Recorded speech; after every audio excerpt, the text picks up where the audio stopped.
Good morning, everyone. My name is Allison Flero. I'm a project manager here at Dialog Insight, and I'd like to welcome you to our webinar, The Best Holiday Campaigns to Get Inspired.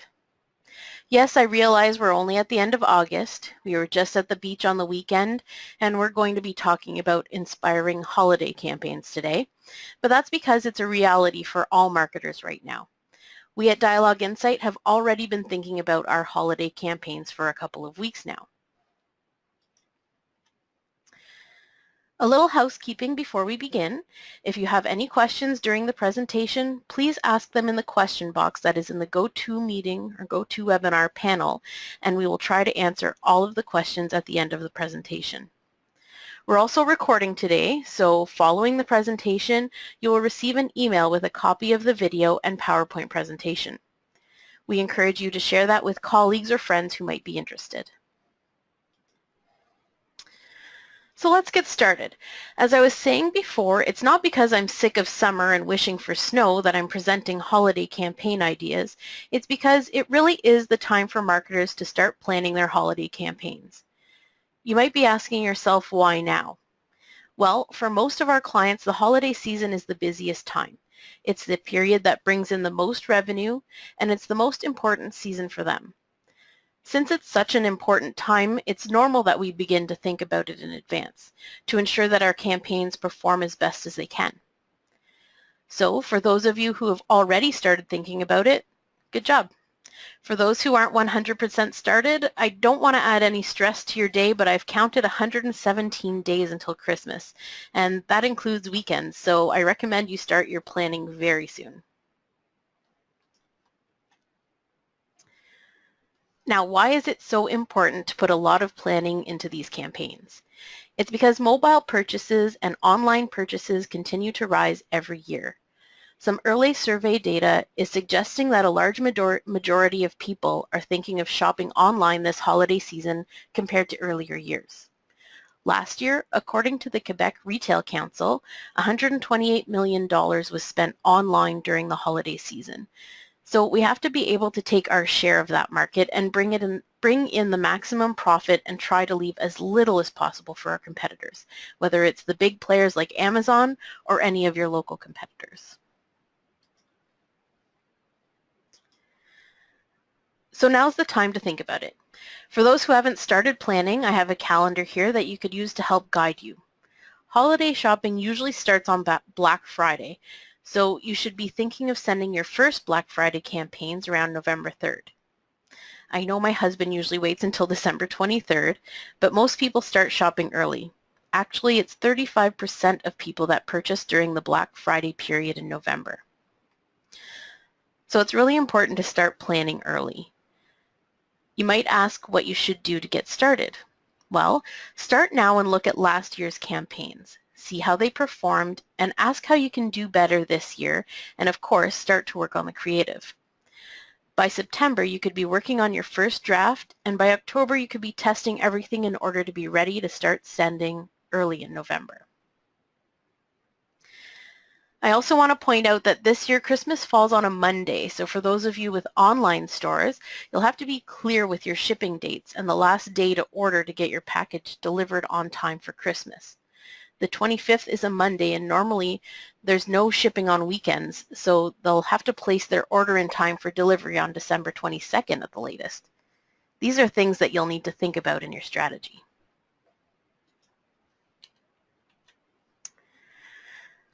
Christmas is also at the end of the year. It's a period where we try to capitalize on the relationship that we've been nurturing during the year with our contacts. If you've joined us for other webinars, you know that we often talk about the email lifecycle. Whether it's through campaign nurturing, welcome campaigns, re-engagement, the idea is to create a trusting relationship between your brand and the contact. This is the time to build on every other initiative that you've put in place over the year, to profit from that and entice the customers to shop on your site, to use your services, and to buy your products. During this season, companies also tend to increase the amount of messages they send. Often they send 2 to 3 times more than normal. Consider the amount of emails you receive today during the summer, and imagine it would be doubled during the holidays. If you don't already have a good relationship with that brand, you might be put off by all the extra messages. You need to be careful not to annoy your customers.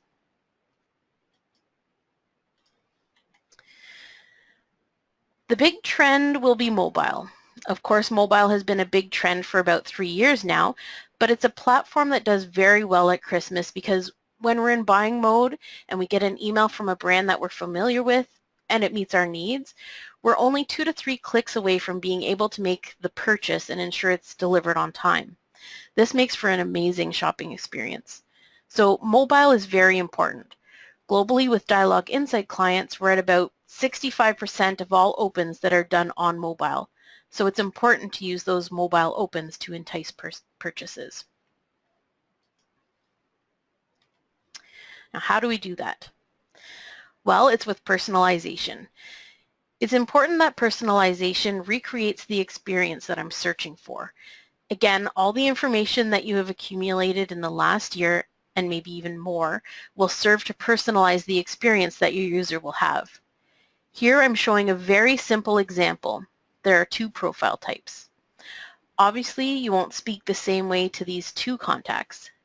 The younger couple, for example, maybe you would send them a message with gift ideas for $50 or more.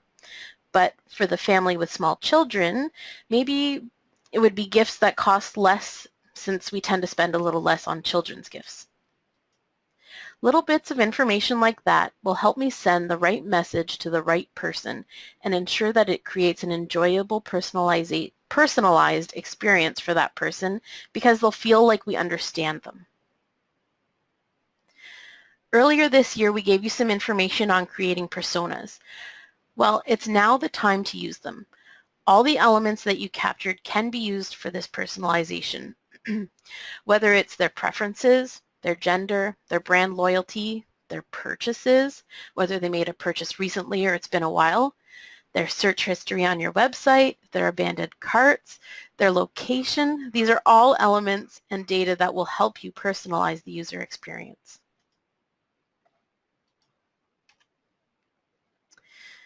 What will that look like? Well, here are some examples to give you a few ideas. The first slide is for buyers. These people are already convinced by your brand because they make purchases. So it's the moment to recognize the relationship you have with them and to tell them how important they are to your brand and maybe give them an extra gift. It could be as much related to the frequency, so someone who purchases often, or like the second example here from Mia, where depending on the amount the contact spent during the year, they offered a bigger discount. Because the people who purchase more are the ones that you want to thank the most. Coming back to the first example from Licorice, they were celebrating the year that they had because they grew so much they had to move to a bigger location. So it was highlighted in this message for the people who use their services, inviting them to celebrate with them. The third one is a VIP rebate specifically for this contact that tends to buy bags. You can see at the bottom of the message that the recommended items are mostly bags. It's a very personalized message or experience for that profile. And the last one is promoting free gift wrap because the user purchased gifts from them in the past. So this example could also be used for contacts that purchase in store. If that service is offered at a certain location, you could use geolocation to send out the offer to contacts that are in the area of the store. It gives an added value and shows that you know your contact. Another great idea for contacts that purchase mostly in-store is to display the business hours for the holidays. Sometimes the stores are open a little later, or there are days where they're not open at all. So to push this info about the stores based on the location of the contact to show them how easy it is to shop at your store. The more information we have on the contact, the better we can personalize the message that we send to them.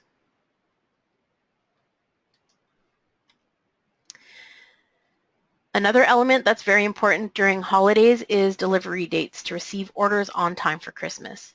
Like I mentioned earlier, Christmas falls on a Monday this year, so we have to be careful to clearly indicate these important dates. An easy way to do this is put the info right in the email itself, like the first example, where it's listed that you have up to December 23rd. The next example has an animated GIF at the top. Everything's at 0 now, but at the time it had a timer that would count down the days, hours, minutes, seconds left to make the order, so it would be delivered on time. This example gives us a sense of urgency, showing that time is running and you have to act quickly. The third example from Strom Spa took a completely different approach. They're promoting gift certificates. So in this case, the date of purchase isn't as important because you can purchase up to the last minute. So maybe on the same day that a purchase for delivery on time for Christmas would be too late, you could send this message promoting last-minute gift ideas because you make your purchase online and they send you an email with the printable gift card. It's another way to promote this important delivery deadline element.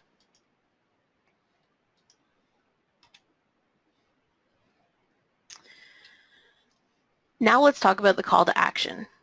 It's a very important element. People are opening the messages and searching for gift ideas. We have to make it easy to make the connection by ensuring they can easily order what it is they are looking for. Whether we do it the same way as 1973, the first example where it's a large call to action, where when you click it brings you right to the offer. Or like the second example, using words like shop now, where the call to action is clear, unlike using read more, where the action isn't exactly clear. It doesn't tell you what to expect after the click. And then the last example where Canadian Tire offers gift ideas in certain price ranges or categories. It allows the user to quickly find what they're looking for. So the idea is to make it easy for the user to find the perfect gift gift by using big, clear, and precise buttons.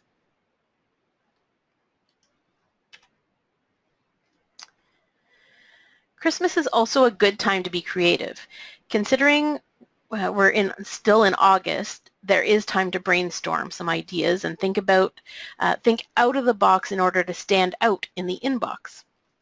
In the first example, they're not asking contacts to buy, but to vote on what they would like to receive as a gift, and then to share this on Twitter so the people who follow them can see their wish list. What's interesting with this is not only that it sends the contact's wish list out there, but for the brand, you know what this person is interested. It's in the camera, because that's what they clicked on. It's information that can be used later in retargeting. It could be used as soon as a Boxing Day sale, using text such as, didn't get the gift you wanted for Christmas? Shop deals on cameras during our Boxing Week sale. It's the opportunity to collect the information and then use it at a later date. If you have a lot of different kinds of products, this way could be more complicated because it will require some programming, but maybe working with 3 or 4 segments or categories could work better, like having tech offers on the left, music in the middle, and clothing on the right. It still helps gather important information for that contact.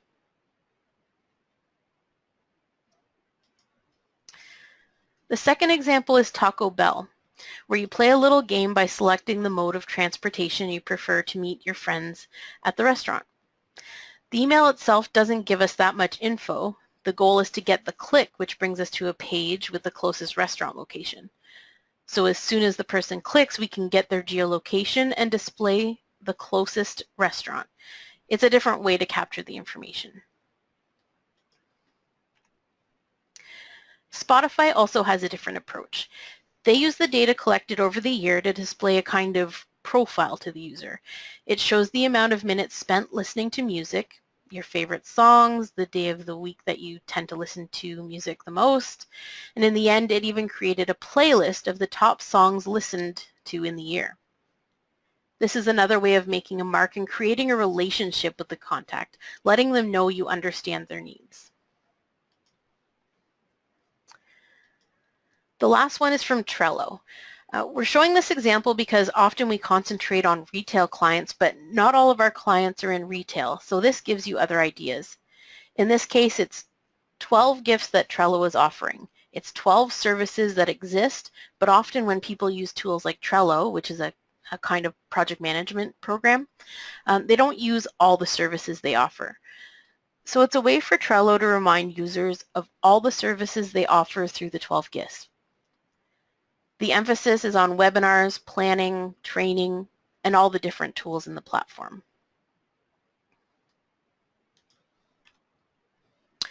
Now, I was just saying that not all of our clients are in retail. Well, Dialog Insight isn't a retail company either, but we always do a little holiday campaign. Just to inspire you, I thought I'd show you our 26th campaign. It might pique your curiosity and get you wondering what we'll do this year, but I'm sworn to secrecy, so I'm not allowed to talk about it. For the last 2 years, we did a photo shoot where we took photos of our employees who are in contact with the clients. The email we send is the same for all of our clients with an animated GIF that changes the different pictures displayed in the email. But at the top, you can see there's a personalized link, Bonnie, discover your wishes. Each of the employees that have had a chance to work with Bonnie was asked to write down their holiday wishes for her. So when Bonnie clicks, she's sent to a landing page where she sees a list of personal wishes. So all of our contacts received a nice personalized message from the employees they worked with during the year. I'm just going to show you that animated. So here's the card. You can see the images changing. And here is an example of a landing page. So you can see the note from Carrie and one from Samuel and one from me.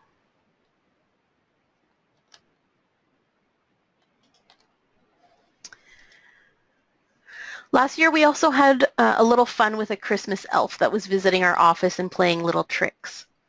We sent out one message for the month of December where you could open the message every day and the image changed to show what the elf was up to the night before. On the last day, we were able to capture the sneaky little elf. To set this up, we had a photo shoot with the elf where we took pictures of him doing different things. Then in the email, we put a condition that said, if it's December 12th, then display image number 23. If it's December 13th, then display this image instead. All of this was planned out ahead of time. The email was created and sent at the beginning of December, and the images refreshed every day. The only thing we had to do was change the image on our other social sites like Facebook to coincide with the image in the email. This is a campaign that was very well received. People had a lot of good comments and they really enjoyed it.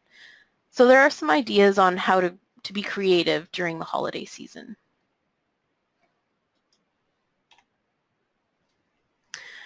Now, I haven't talked about optimization yet, but it's a key point, especially when you're straying from the norm on your creative.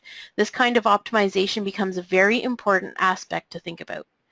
Whether it's an A/B test or it's at the A/B test level, deciding the type of test that you will do. Will you test images, calls to action, or subject lines? Or thinking of your list if you want to send to all or just a portion of your list. If you plan on sending several messages, you could send to your complete database and see the opens and clicks along the way and decide how to adjust throughout the campaign. Or if you're just going to send one message like we did with our elf, you could send to a portion of your database, view the results, and send the winning message to the rest of the database. So depending on the type of campaign that you're planning on doing, you'll be able to test differently, depending on what you want to test. If it's opens, then it will be more focused on the subject line and pre-header text. But if you want to test clicks, it will be on the call to action, the buttons, and the placement. Finally, like I was saying at the beginning, often there are more emails sent in this period, so you need to manage the contacts that are loyal to your brand and maybe don't want to receive an email a day or every day promoting your products during the holiday season. In this case, I'm going to suggest 2 ways to manage it. The first one is adding a special opt-in, especially around Christmas time. Add an extra opt-in to subscribe to Christmas campaigns, letting the contacts know that there will be more volume during that period. The second way is during the unsubscribe. We often see a rise in unsubscribe during Christmas season because the volume of emails increases. So at that point, instead of just offering an unsubscribe, you could offer a pause during the Christmas season and then bring them back in the usual loop when your sendings are back to the regular schedule, like in January, February. It's a way to keep your list clean, but to capitalize on what is possible to do with Christmas.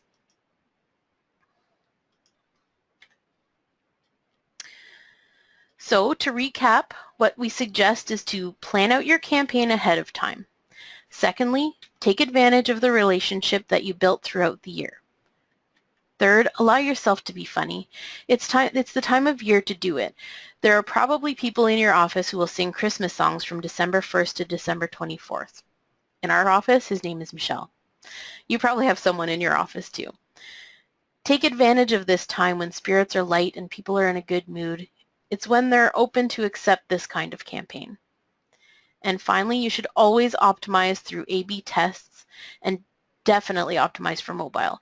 Think about the mobile experience. It's critical these days to even design for mobile first. If not, you're missing out on a huge opportunity.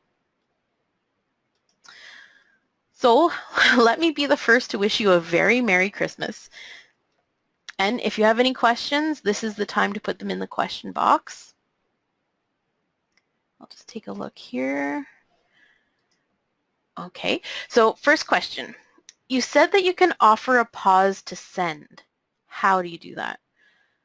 Well, one way of doing it would be to add a separate checkbox on the opt-in or profile form so that when a contact checks the box, rules could be added in the sending group to exclude those contacts from the sending during a certain time frame. Second question. Is it possible to integrate a GIF in our campaign? Is the countdown feature available in the module? Okay, so yes, it is possible to add an animated GIF in your campaign. Just be aware that some email readers will only display the first frame of the animation, so keep that in mind when you're designing the message. The important information needs to be on the first frame. And then, so to answer the second part, no, we don't have a countdown module or a GIF creator in the Dialog Insight platform, but if you create a GIF outside, then you could integrate it in your message just like a regular image. One more question. After 3 years of the same campaign, same incentive, creative, we still have sale increases every year. Should we still review the strategy? Yes, I'd say it's still a good idea to review your strategy. I'm not saying to do like a big revamp, but check the results from the past years and see if there's any room for improvement. And of course, do some A/B tests. Okay, so I believe that's all of the questions. Just want to thank everyone for joining us today. Bye.